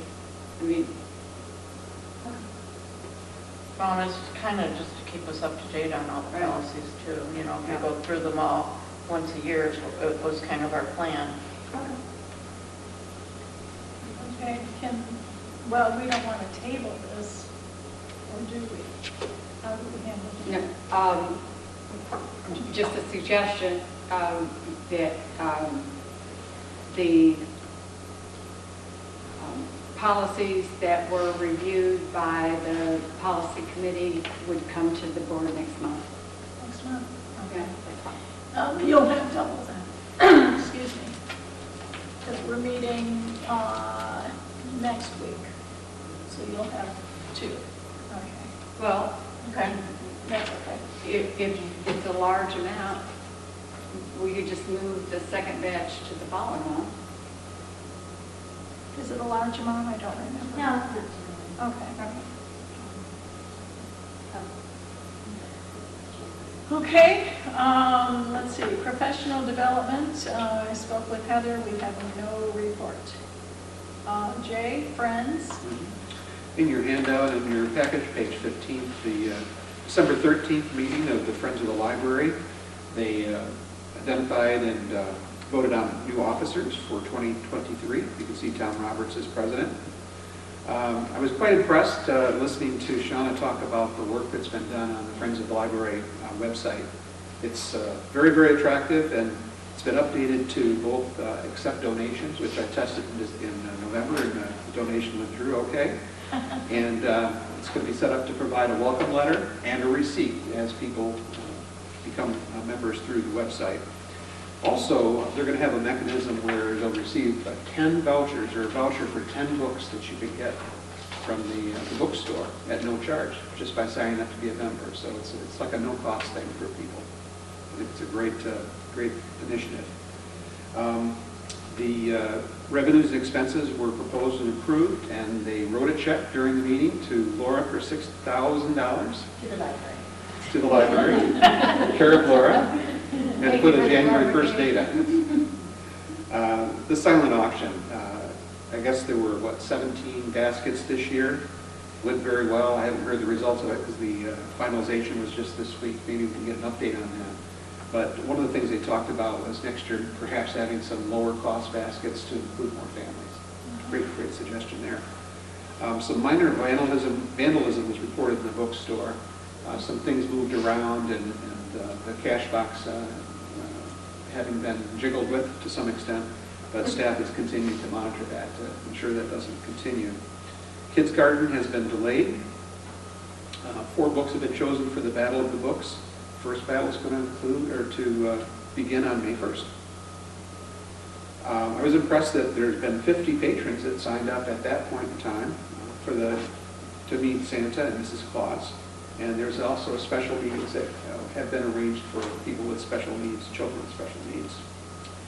Donations are down a bit right now, and we talked about the Christmas parade. So very, very good meeting. Got the new leadership, even though some are carryovers. The report. I believe I heard the baskets made a little over $1,100. that's great, okay. All right, student liaison, There's no report. okay. Advocacy, Our last meeting with the staff committee was in November, and we're waiting. they were to put together a proposal of a couple of videos for us to look at before they went any further, and we haven't seen anything yet, so we're waiting for that. Okay. Finance? No additional report. Evaluations? Heather and I have met. We will have an evaluation proposal for you in January, presumably to complete the review in February. Oh, okay. Okay, communication, unfinished business, new business. I'd like to propose that we, especially with this man coming tonight, that we reinstate the ad hoc parking lot committee to work with the director and share a monthly report presented by the director. So that would be Verna, Heather, Laura, Kathleen. Am I correct in that? Okay. So I think it's time to put that ad hoc committee back in place. You said Verna, Laura? Heather, Kathleen. And what are the committee's responsibilities, Jen? For sure to update us every single month, if not more often. Like I asked him tonight, if he's getting a daily report, there's no reason we can't have a report at least once a week that he would give to you and maybe you could send out to us. What do you think? Yeah? Okay. Okay. And I think I see our job as a committee to make sure that everything is communicated to the remainder of the board on a very timely basis. Yes, exactly. Okay. Any other comments on that? Jay, do you have a comment? Susan? Good. Okay. Cheryl, anything else? Okay. Strategic plan update. It's Oh, huge. we're in this right now. Okay. Where do we go? Yeah, you sat here for an hour and a half. I got to work on the computer a little bit there. So I am pleased to report that we have completed 61 out of 62 objectives. Of course, we have one that's going to roll over just because of the timing of that nature, but everything has been moved from the one and only thing that we have left has been moved from, haven't been started to in progress. So there is, it will be, I believe, completed by the June 2023 end time frame that is set up for this actual strategic plan. Were there any questions before I get into the timeline proposal of the next one? So whatever we did for the completion, we completed. I was a little bummed because at my last time I was here, I was just like, man, if we waited one more week, I would have had so many more things to report at September. So it'd be like, because we had probably 3 or 4 initiatives in October that we had completed. So, and then the leads on the board objectives, thank you so much for getting me your paperwork so that we could get this updated to how we're currently reporting out as well. So. Let me take questions. Ladies first. Oh, go ahead. No, We're no. going to go this way. Oh, okay. Very impressive to have 61 of these completed, and really the plan itself being completed early. Pretty impressive. We're going to talk about the strategic plan proposal for going forward at this point or at another point? Well, I was going to take any questions that you have for whatever the previous one was, and then I have a little bit of a little Just want to say good job. Thank you. Irma, anything? Okay. No? Cheryl? I just had a couple of questions. On item number 211 about the defibrillator. It says we're going to acquire it. Do we know when and what it might cost us? Or do we have a time frame? Or? So the current quote that we have is around $2,500. Okay. I have found 3 or 4 grants that we are trying to get before we spend library money. Okay. But the end goal would be to try and have it in 2023, I believe. Okay. But we're really trying to find grant money for that since it's a health-based type initiative, and there are a lot of funding sources for that type of product. And the fire department, they'll do training on it for us? Okay. And then I have a question. I don't know who wants to answer this, but it's about the signage. 213? Yeah, what signage, is the board going to see this before it happens? What's going on with that? Yes, the board would need to see it beforehand because it will be a very expensive project. And so the way that we are working, we had an audit come out and say, hey, these are some of the places you might need to consider having a sign. I took all that information and I put it into like a little booklet of information to send out to other companies to say, hey, I need you to quote on my project. Basically a little RFP, if you will. And from there, we know that we're going to have to do this project in phases due to the expense of providing those types of signs. But basically, we would want to be able to put on in front of the community room door, community room. We want to be able to put wayfinding signs so that people can look for the restrooms and be able to be directed to the bookstore or the teen area and so on and so forth. So yes, once we get some of that information back and narrowed it down to some other, like, hey, these companies are perhaps, like, I don't know if you've noticed in my previous work, I tend to be like, hey, maybe we should work with somebody who's in Michigan or who could, like, easily get to us because, hey, we had an issue. So some of those things are a little bit more near and dear to my heart to stay local and try to find the service providers in our area that can help provide that. But, so the long answer is yes, you will see it. Because it says we're looking for inside and outside.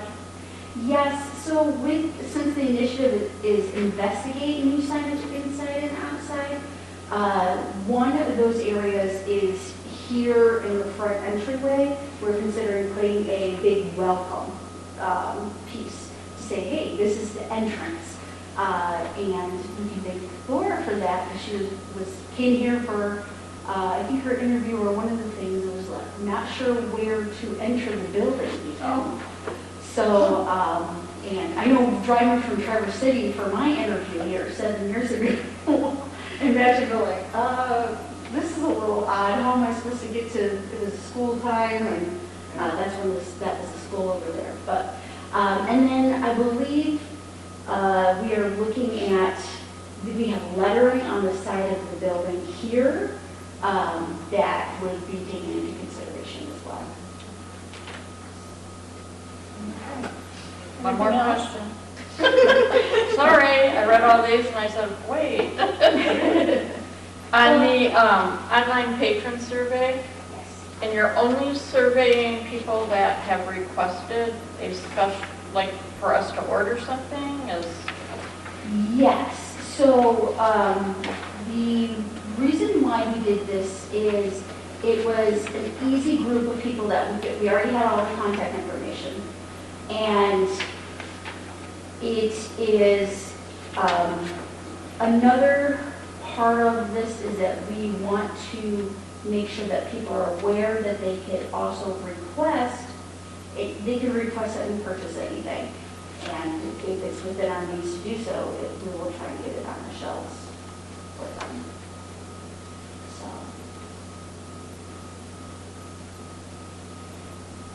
And I guess I have a couple of questions for Laura. We're talking about increasing the number of cards, members basically, that we have.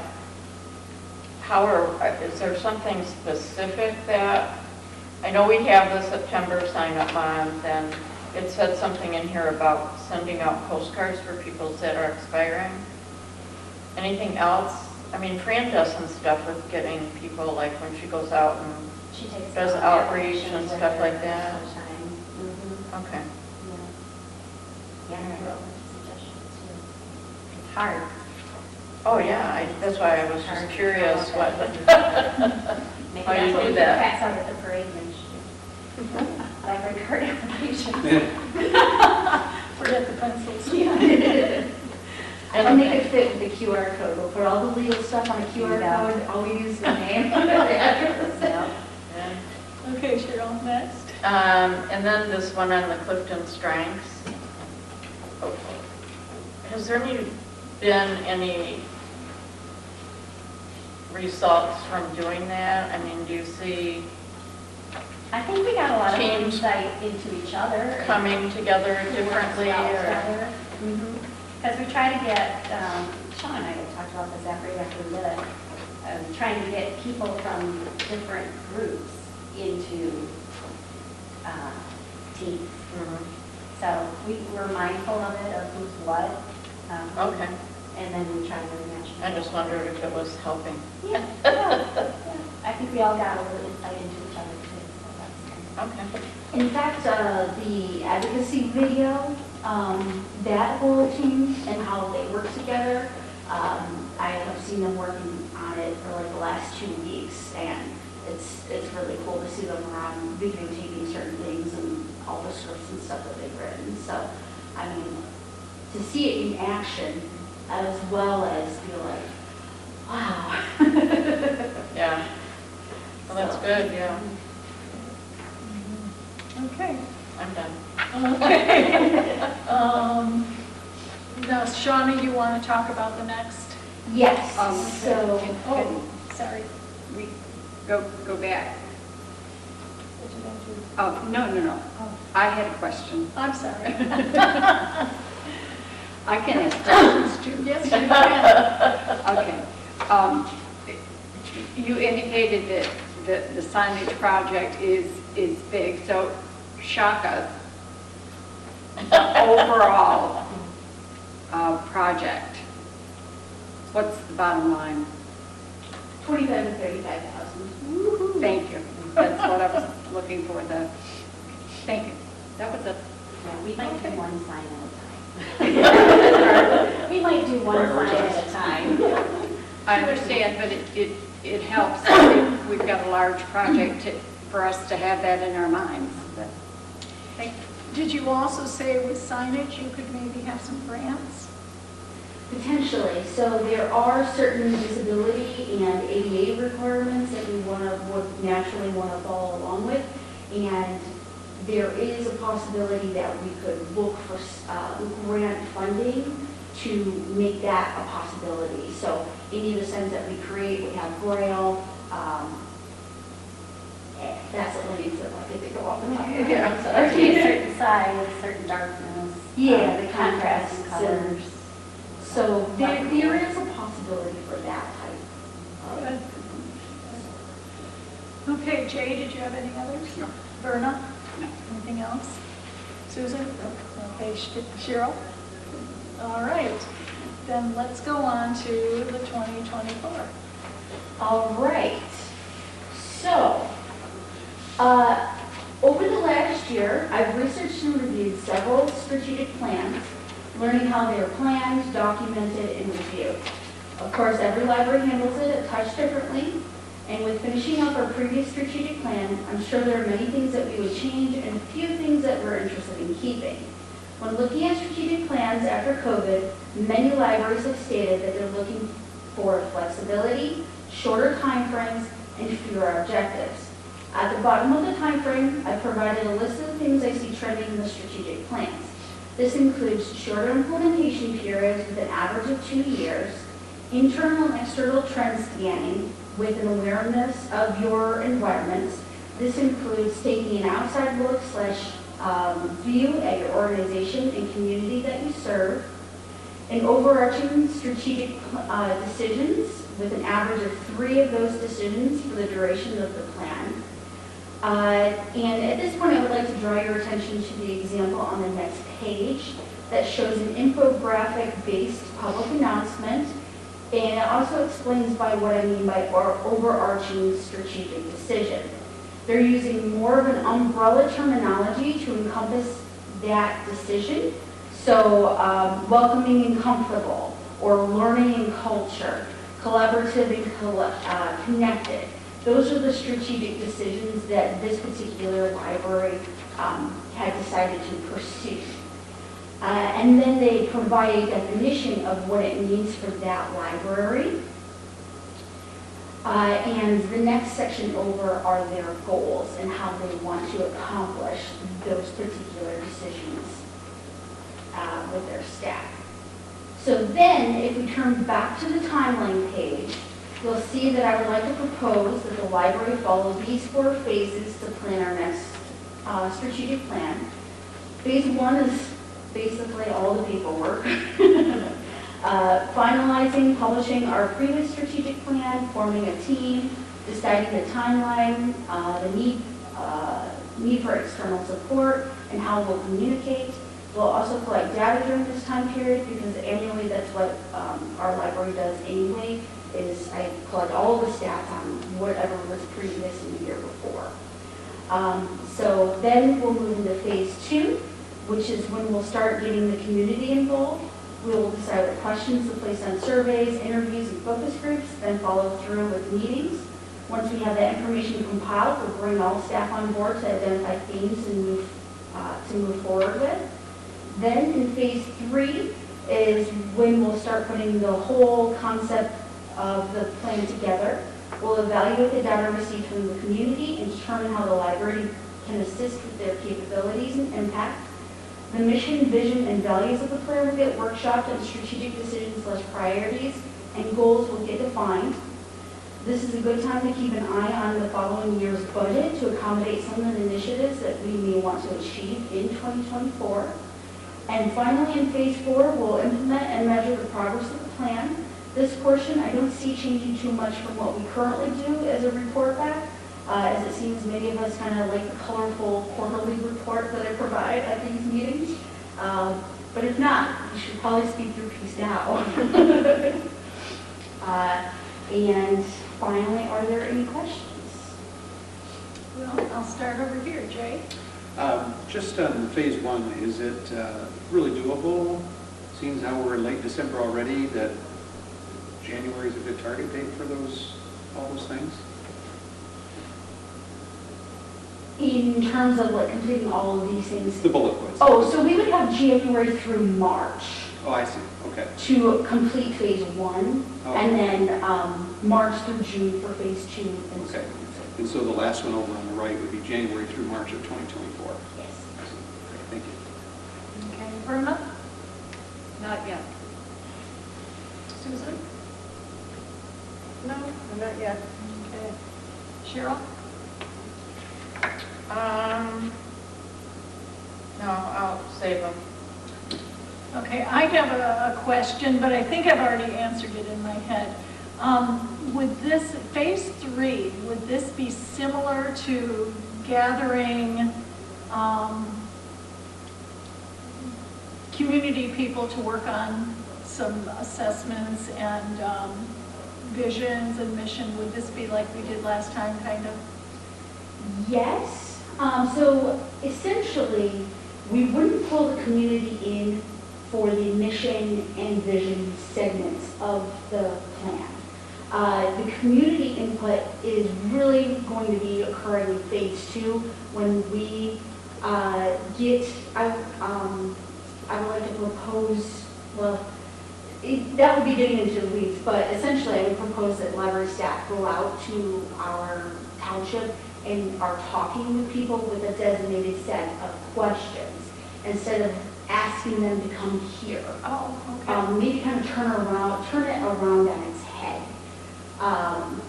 And gather all of that information from where they're at instead of requesting that they come here. And the reason I asked that is because about the parking lot. I didn't know if that would problem there, but if you're going to do it that way, that makes it totally different. Okay. Interesting, very interesting. Thank you so much. Anybody else? Should we go around again? Are we all set? Yeah, I really like what I'm seeing in terms of the approach. I think fewer objectives, that was one of the things that struck me when I first came here. It was a very, very large plan. But having said that, the staff is very capable here to get that large plan done. So I think fewer objectives and a shorter time frame is a great idea. Okay. Any other questions on this side? Okay, thank I just had a comment. At first I was kind of like, okay, this is a year to implement, but then I understand that it's really for 24 through 26. So I answered my own question there. But I like the idea of smaller objectives, because I think what we hit when we hit with COVID is a lot of things stopped, and we don't, we need to be able to react in a shorter time frame. So I think a lot of things probably had to get adjusted. And so because of that. So I like the fact that we have smaller goals and we can reevaluate those. I like that a lot. Absolutely. And whenever I look back at our strategic plan, we had a lot of technology-based initiatives on it, and COVID really forced a lot of the world to upgrade their at-home technology. And so our goal was to get that technology, but then everybody at home already had it. It was kind of like a big old switcheroo, like, oh no, now we don't need it anymore because everybody has it. So from a technology background, that's one of the things I'm looking forward to being like, we are going to be able to make this a lot more flexible to what's currently going on in the world today, and not waiting 5 years after to be like, oh, we're in our 4th year, and all of a sudden, what, everybody's got e-readers and they can do it on their phone? Oh, okay, well, I guess we didn't need to spend 20 grand on that. Thank you so much. This is great. All right, I do have a couple questions.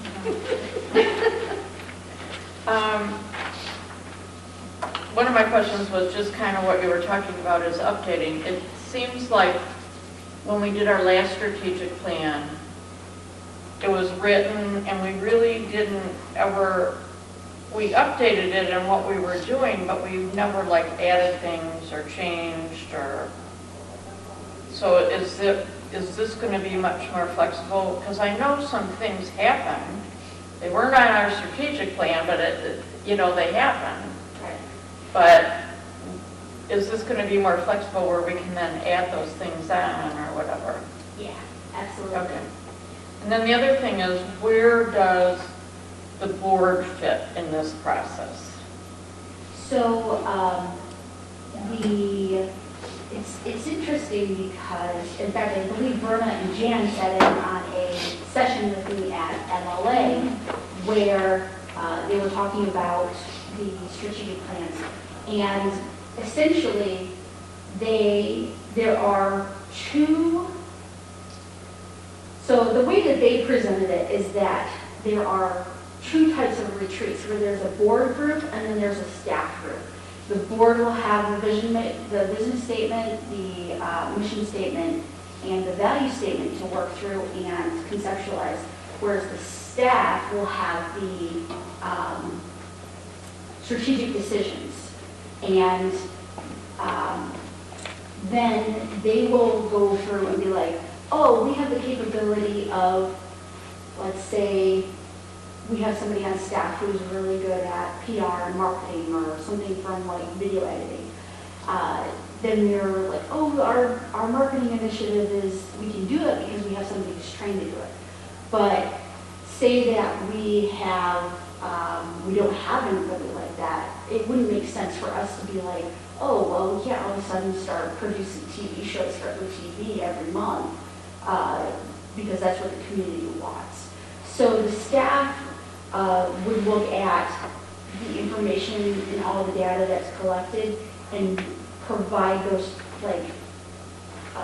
strategic decisions for the board to then approve. And then you guys would come to an agreement on like, yeah, we think that the library should work towards these things, as well as provide that mission and vision statement. Okay. Now I say that in terms of, since we're doing this in-house, technically, we can do it however we want. But there are some guiding principles that I'm following through in terms of this particular book, which is called Strategic Planning for Public Libraries. And it has worksheets and different workflows to help guide us through the different processes that will occur for us. No, I think your plan is very well thought out, very well done. Thank you. Okay. Staff reports. As always, so much going on. Fantastic. Comments? I'll start. Okay.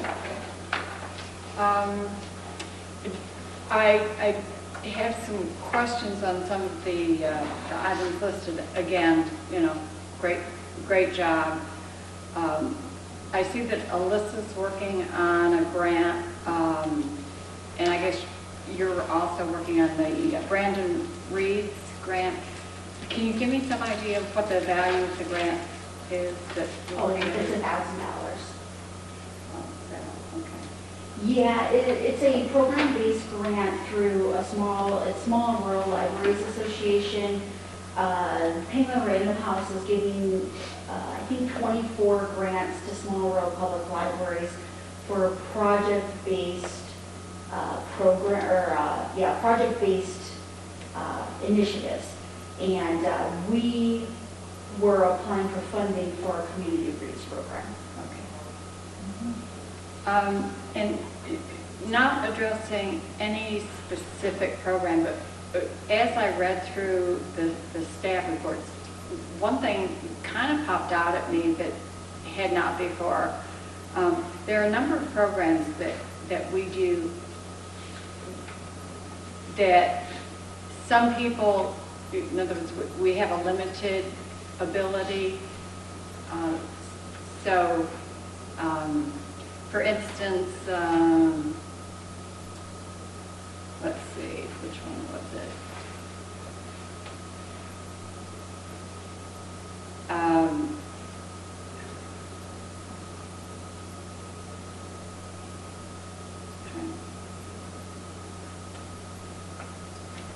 Shoot, I'm sorry, I thought I had my notes.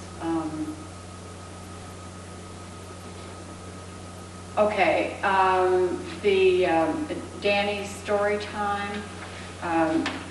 She had a session that she said it was almost full before the first session, and then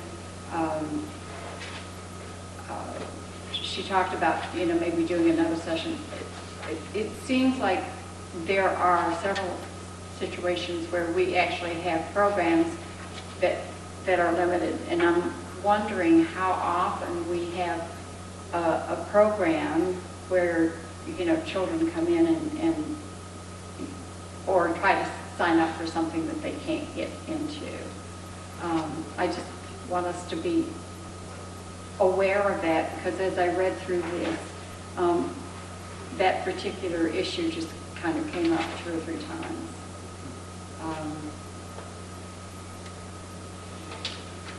It's more of a question to think about and look at for the future, I guess. Let's see. Oh, here's the one. There were 50 people. Signing up for Santa Claus. There were 50 people who signed up and 35 on the waiting list. My question is, did those additional 35 people get a chance to meet? So We tried to get in for another hour, you could stay for another hour and you couldn't stay. okay. Got a lot of toy making to do. It's easy, yeah. But we do also have a lot of programs where we have 5 people sign up. So it's really hard to gauge what the attendance will end up to be. And a lot of times we have 25 people sign up and 10 come. So it's really hard to gauge those things. But yeah, if there's a situation like Santa, we did try to get him additional time, each time. And I'm really not that concerned about adult programs, but you know, when you're talking about children's programs, you know, it feels so bad when you don't get. Is this partially because of COVID restrictions? No, No, it isn't. Okay.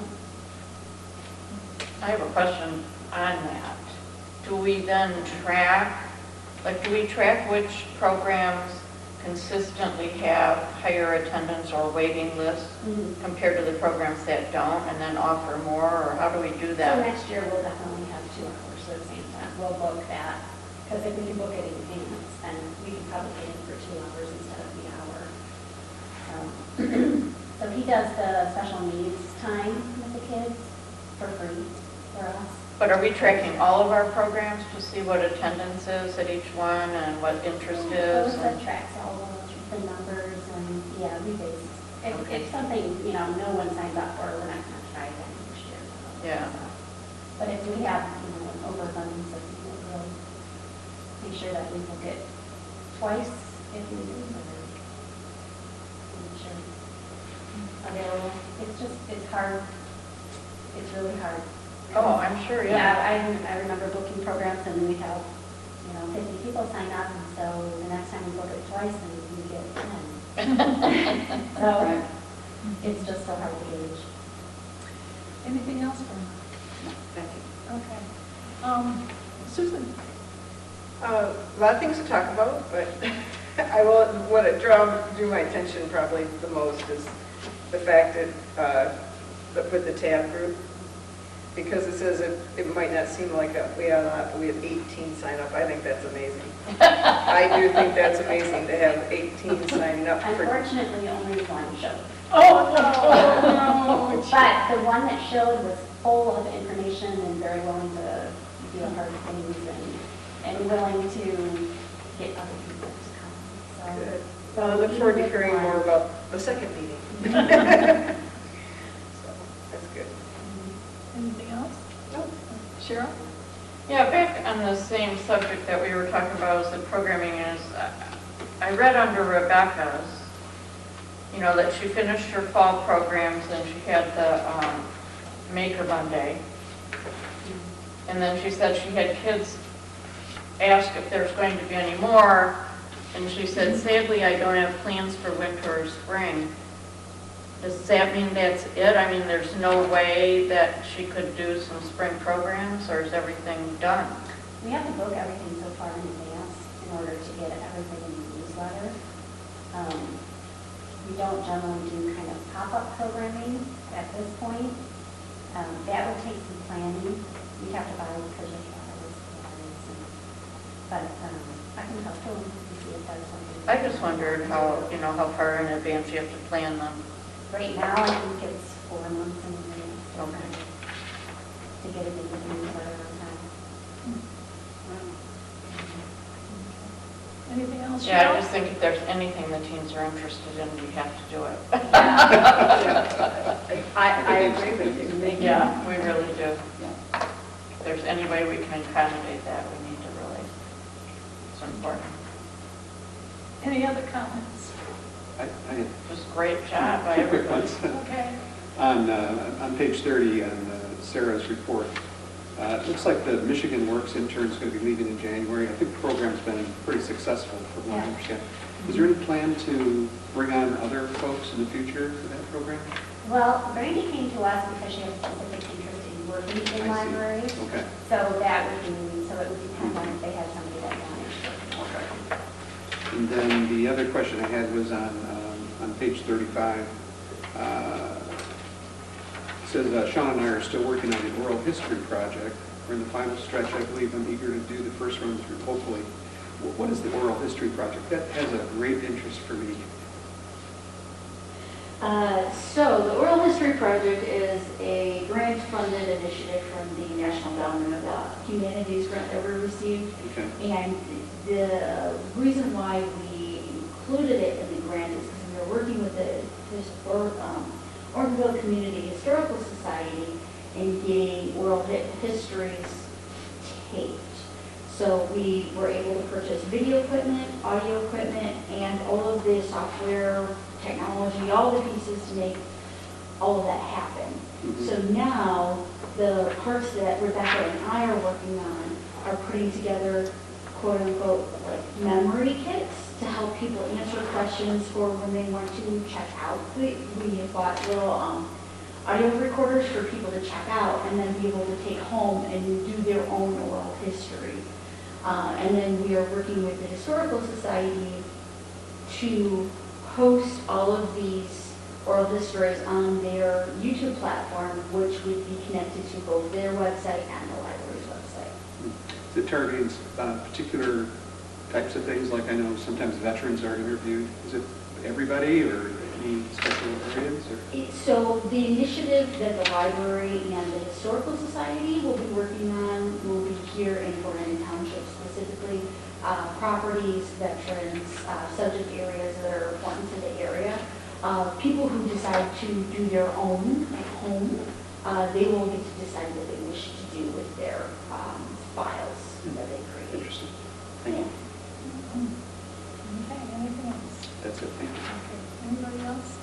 Okay, let's go on to library statistics. Any comments? Question. Okay. No, I have time to look at this. Under collection totals, the consortium electronic items and the Brandon electronic items, what are those? What's included? Yeah, so with us being a part of MCLS, we have access to a massive group of ebooks and e-audiobooks. And then Brandon Library purchases what's called an Advantage collection. So we buy copies of licensed titles, and our patrons get access to those titles first. And if they are not on hold or not being used by Brandon patrons, then they are also shared with the consortium. So we separated out those numbers to show the difference between how much we purchase versus how much the consortium purchases every year. Okay. Okay. Go ahead. Couple more. On outreach, then there's two lines that talk about in-reach. So what is in-reach as opposed to? So in-reach is, instead of Fran going outside of the building, it's everybody that we bring into the building. So we have classroom visits, the preschool comes over, or some of the elementary school students come over. It's the teacher designating her time to come here with the kids, whether they walk over, yeah, they all walk over. And then, I was just thinking, like, how else would they get here? And then outreach is where we spread the leaves. Or outreach numbers are also included in your parade that you guys all, that's counted in outreach, as well as any time library staff go out with our promotional materials and so on and so forth. Thank you. That's it? Okay. Did I ask you already, Yes, Jerry? thank you. Okay. Susan? Good, thank you. Okay. Okay, I think we're good. Thank you for all your input. Calendar review. Okay, for January, we have the fiscal year begins. I don't know if I've got this in the right place or not, but the 6-month director eval for February, should we put that under items for next agenda? What is it? The director evaluation. That shouldn't It's be in February. calendar review. That's February, right? Yeah. Okay. Okay. So I think calendar review is just the fiscal year begins. Is there anything else that goes in there? Oh, maybe you were talking about actually having the evaluation form. Right. That would be January. Oh, okay. But would you rather have that under items for next agenda? Or should that be in 16 or 19? That's where I'm a little... 19. 19? Yeah. Okay. Okay. So I think we're good there. Public comment. I think I've spoken enough tonight. But thank Thank you. Thank you so much, Shauna. Job descriptions are on hold. Now you have time, right? Okay, items for next agenda would be the form for the director evaluation we would get at the January meeting, correct? Okay, And the policies that she was going to bring and the up. policies, okay. That will probably be 2 months' worth of policies, correct? Whatever. Yeah. Yeah. Okay, it is 7:07. I don't think we need to make a motion. We are just adjourned. Thank you, everybody.